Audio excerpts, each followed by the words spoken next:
one of the things I can't stress enough is when you're starting a project, really look at the photograph and get the feeling for the animal or the object that you're doing. And that way you won't be caught by any of the surprises. So I'm going to go have a damp brush. It's not going to be very wet. I'm going to go in and just wet his head because I want these colors to really bleed and blend, but I don't want them to be as wet as the first demo we did with the color mingling. So I'm going to start with the violet because if you look at that, that's where the top of his head. Now you can touch this to a paper towel and pick out some of the color or take out some of the color.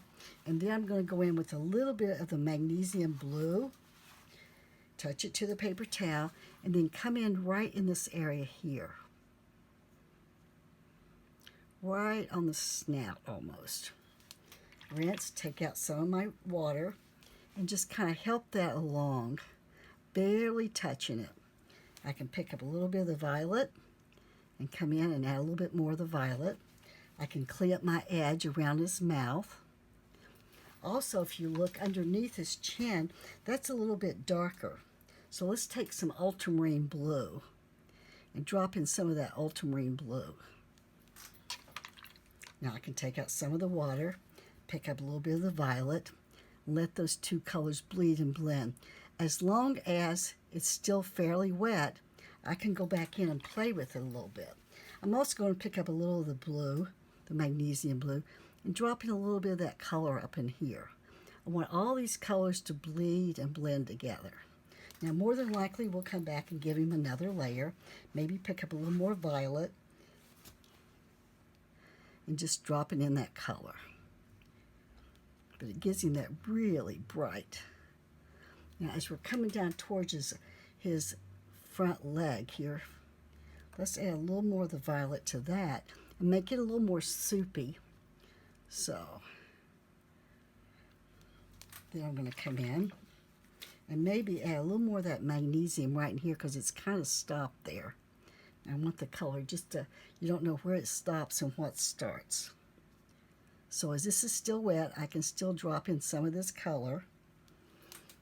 Now as we go down on his arm, you've got the violet, and then it comes in to a little bit of green.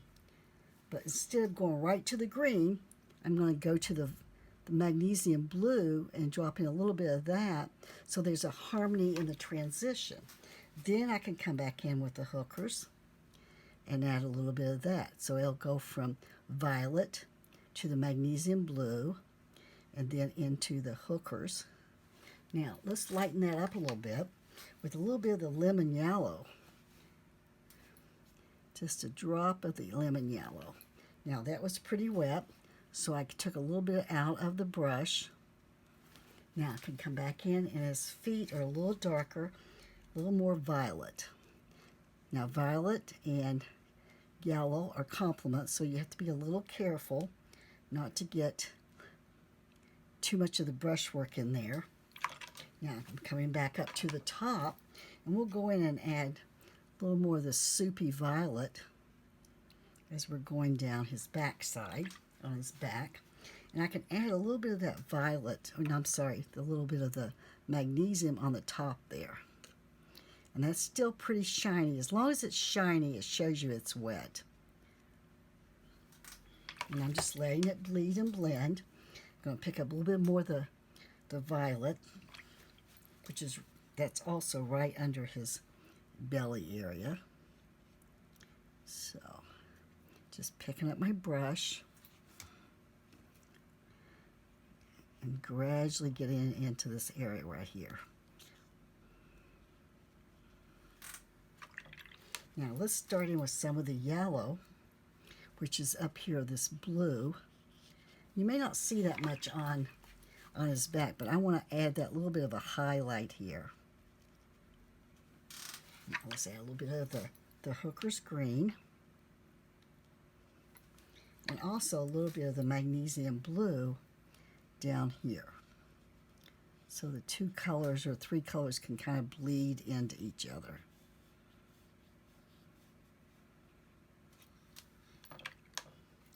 Now I can go in with my Now the front of his leg almost has a little bit of the pink in it.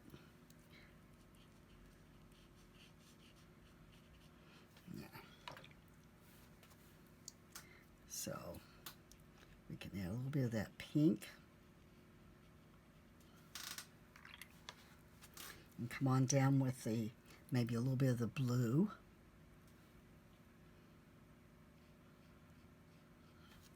And maybe we'll do a little bit of the violet on his other leg at the top. And let those two colors bleed together.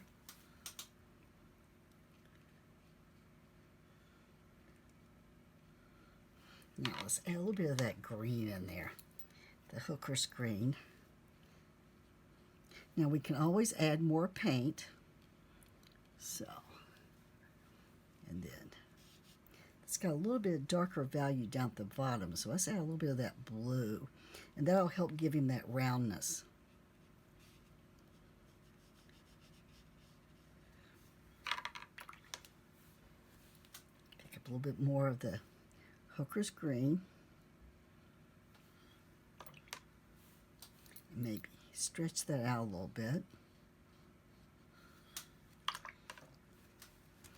Yeah, let's add a little bit of the blue.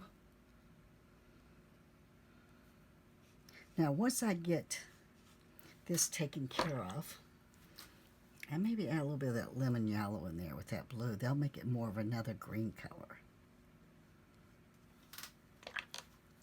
So let's add some Hooker's green.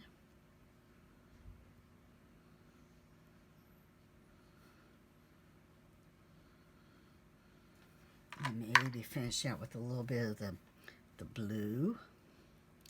And maybe a little bit of the violet on the very end.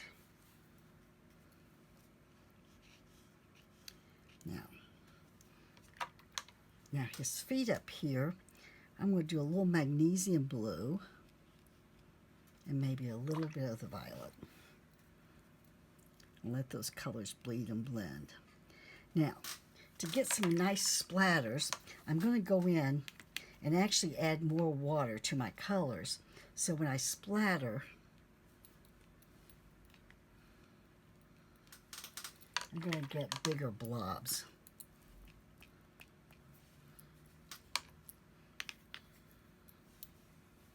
Maybe we'll switch and get a bigger brush. More water. Maybe add a little bit of that violet in there.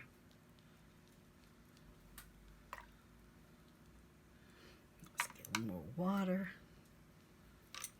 Now I can take my paper towel and blot some of those areas if I'm not real happy with the way they look and they're too dark.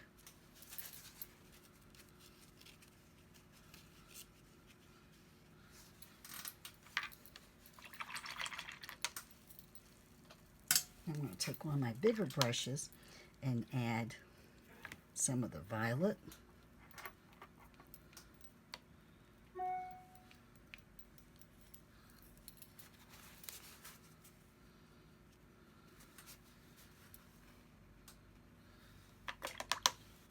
Now down below us he's on a tree. Let's take a little bit of this gray and just add a little bit of that under here. Now that's still not completely dry yet, but that's okay. I'm going to add more color.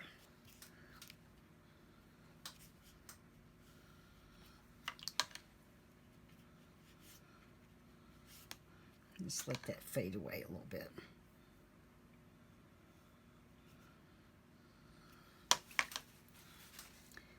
Just a little bit.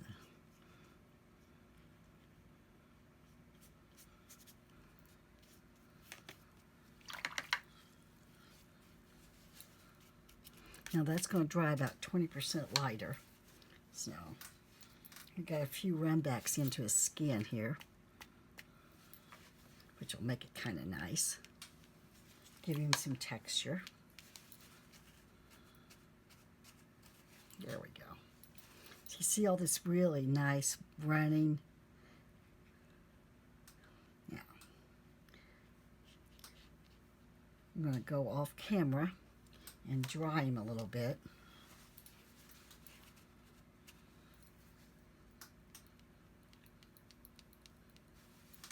Maybe a little more pink.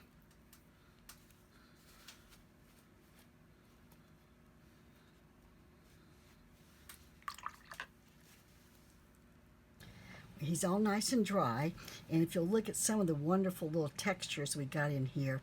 Now I'm going to have to go in and separate maybe this leg.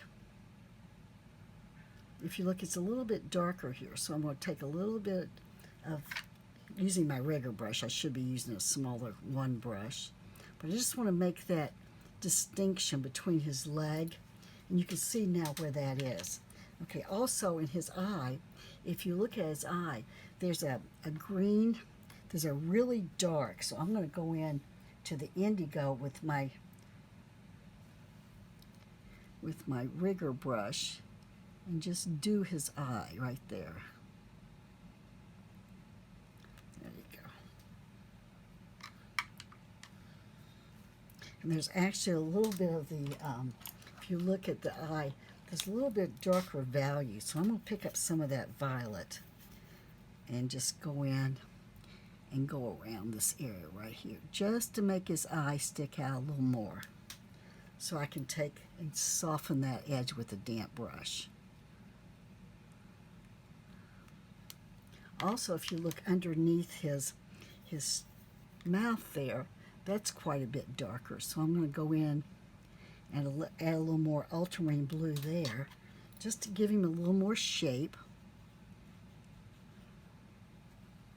And then we've got a wrinkle in his head. Let's do that with the blue. So there's more or less a wrinkle right in here. It's between his between his neck and his body, where it's a little bit bent.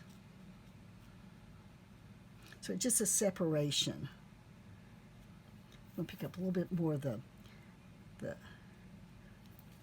ultramarine blue and soften that a little bit. Maybe we'll add a little more violet in there just to make it look more round. Because the way you make something look round is you make it darker on one side and lighter on the other side. So if you look at your photograph, your reference here, see, that gives his a little more. Then I'm going to come back in with the violet and maybe make this a little bit darker up here around his head. I don't want to lose all that wonderful texture I got from splattering the water. Now, we can make his foot a little bit stronger. And then I'm going to make that a little bit darker green on the front side of his leg, just to make that look more round. And just drop in a little bit of water. So that'll bleed over.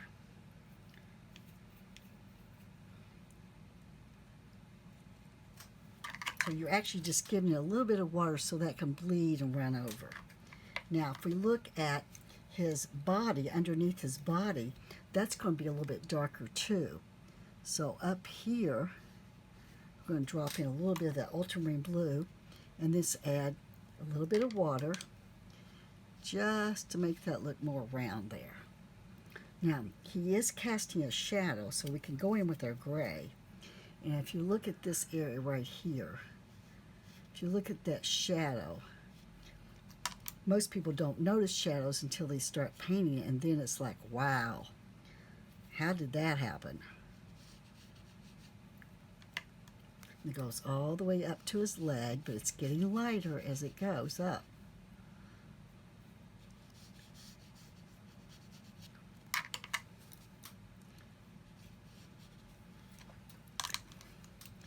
And then we're going to put a little bit darker value on the bottom of his tail. So if I go in here like this and add a little bit of water to the top of it,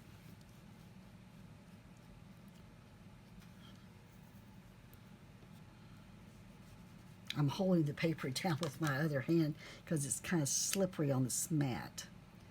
Okay. Now let's do a little bit of a line for his mouth there. I don't want to do too much detail, but I want enough detail that you're going to be able to see the division between his mouth. And then there's a little line up here too. Now I can take that line, take a damp brush, and just soften that just a hair. Okay. Now I'm going to make his eye, the top of his eye, the front part, I'm going to make that a little darker in there. I don't know if you can see that, but look closely at the eye on the photograph. So we can make that a little bit darker there. So that gives him a little bit better eye. Maybe a little more indigo just to make that stick out a little more. Well, I think he's looking pretty good. I didn't want him real detailed, but I wanted to have some different values. Maybe just a little bit darker in here. Just because it dries 20 to 30% lighter. So I think I'm going to call the little lizard finished.